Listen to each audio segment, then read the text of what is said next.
YouTube page, Siyanqoba Mthethwa here. I'm on a hiking trail today, so this episode is a little different.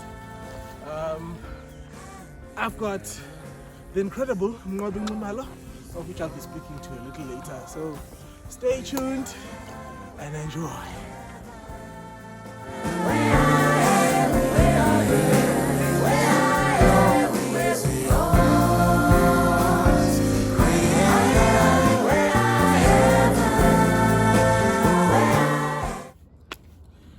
Yes, sir. Yeah, boy. I'm here with Nxumalo, an amazing producer, musical director, singer, songwriter, vocal coach. He's got many titles to his name. He's done a lot in the South African music industry and abroad. So, it's an honor for me to have him on this episode. So I want to speak to him. One thing that you didn't know is that he's also my homeboy. We're from Siyanqoba. Yeah, boy. So I'm excited to be speaking to him. Man, welcome. Thank you for being available. Thank you for having me. It's so nice to do this. Yeah, man. Yeah, man. So tell us. Wanna know, where did it all start for you? This whole music thing. I think like a typical gospel child, started at church. Of course. Started at church. It started very weirdly, for me, because it was like almost kick-started by someone else. Because so who wants to sing, and then everyone runs, and then somebody wrote my name on the paper and took it forward. Yeah. And then ngezwa sengibiza ukuthi house. Okay, sengiyacula. Then I got there, I remember when I sang, I know the Lord will make a way for me. And then the house was just screaming, and from that day then besengiculiswa every other Sunday. Makunemvuselelo ngiyabizwa. And I mean, of course, at home, my home has just a bit of a musical background. My mother was a singer. She used to play guitar. She used to have a band, Nyana, a town band. Yeah. So, because I was a very naughty child when I was young, so she decided to get me a keyboard, something in just distractingly. So I started locking myself in the room, and then I started learning piano on my own. Yeah. So I think that's when then the love grew. As I was growing up, then I took it to primary school, high school, and then before I knew it, then I'm in Joburg, pursuing this thing as a dream. This next question, I think it might help someone out there. What do you think were the challenges of trying to pursue this music thing while you're still at school?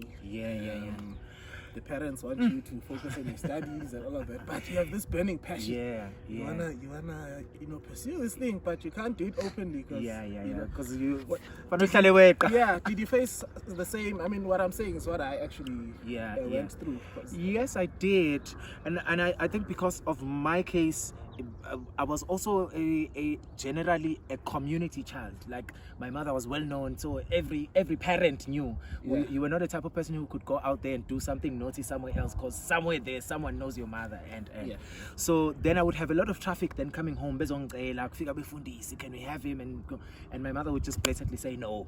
I remember one day, Mama, I'm going to walk into my room now. When I walk out, can I not find you in my house? She was very cutthroat about about how she wanted things to go.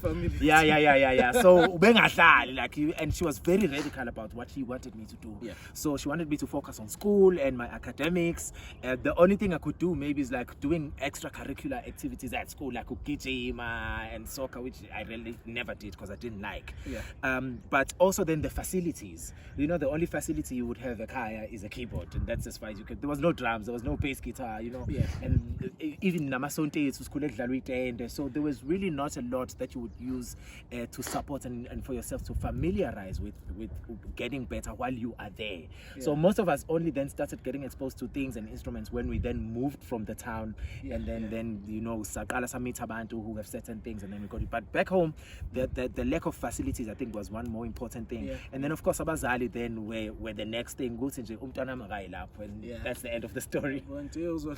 But I mean, I'm grateful now that I see, now that I'm old, I'm like, I'll have probably been one of these boys who are popular around town. He used to sing, recorded 500 albums, and they never all surfaced, and people just got too familiar with my gifts, but I'm being taken for granted. So now that I popped out, now that I'm older, then even the quality of the gift is quite noticeable than back in the day. Beautiful, man. Last question. I can't wait to hear you sing. I'm sure people out there can't wait. How did we?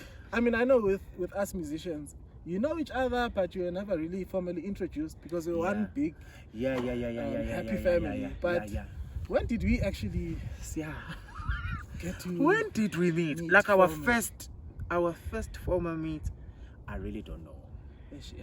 I really don't know. I know though I knew of you immediately when I moved to Joburg, which is probably almost 20 years ago. Yeah. That's all I remember. Yeah. Okay. Yeah. No. I mean, I know for me, I knew of your works before I knew you personally. I remember when I was producing an album some years back when I came to Joburg. We were recording at the studios by Mrs. K. And she kept saying, "There's this guy. Mnqobi. Mnqobi this, Mnqobi that." And then from there I was aware of a Mnqobi, and I saw the things we were doing. I was like, this guy is actually brilliant. And thank you. Till I eventually then gave you a call to come join us to work together in a celebration, and the rest was history. And I must say I appreciate the working relationship, the brotherhood that we've built over the years. It's been amazing, man. I normally tell people that of all people that I've worked with, I think working with you is like the coolest. Man. And a lot of people would think but it's the most seamless working relationship that I've experienced as well. So I appreciate that as well. Yeah, man. Thanks, bro. Yeah. Anyways, enough of the talking. When we come back, Mnqobi will be singing for us.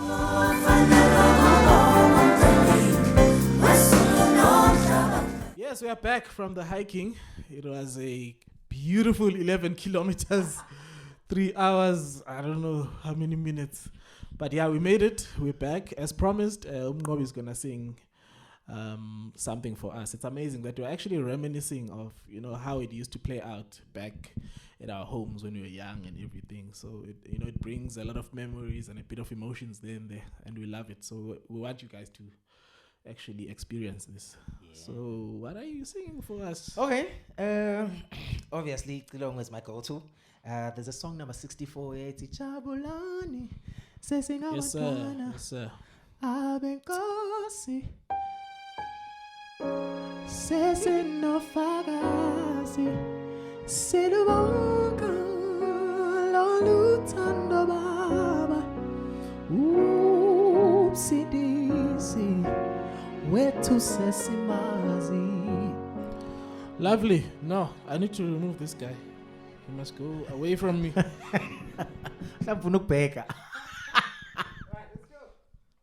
Jabulani sesingabantwana abenkosi sesinofakazi silubonga loluthando baba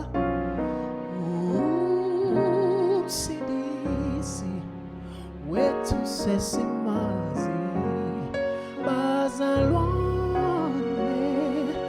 masiye phambili sizohlangabeza umnyeni wethu siyohola umoya oyingcwele sizokunqoba ngayinkosi yethu nguye uKristu owanqoba ukufa naye umnini kufa wamahlula wavuke tuneni haleluya ineva loyonke wayaphula tumo nadithemba labo abendulo balibheka selaphuma obala njengelanga lona liphezulu ngabe uJesu ulibolo kuqala. Last one. Jesu Kristu ulithemba lethu nokuthula sipha khona nefa lethu oligcina ezulwini lina lingethi twe amase lalona. Yes sir.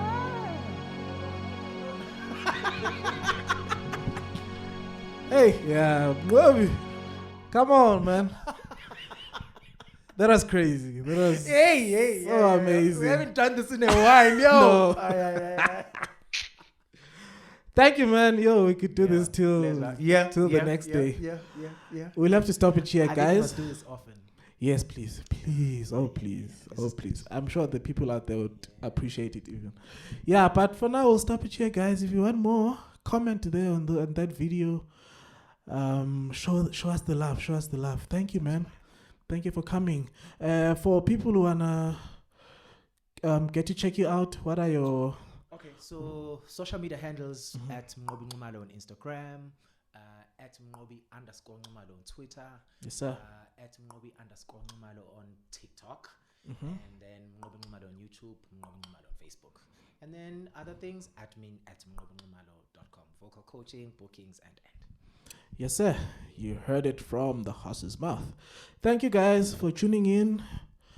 Remember to like, subscribe, and hit that notification bell to get more of my videos. Till the next one. I love you all and I appreciate you guys. Cheers.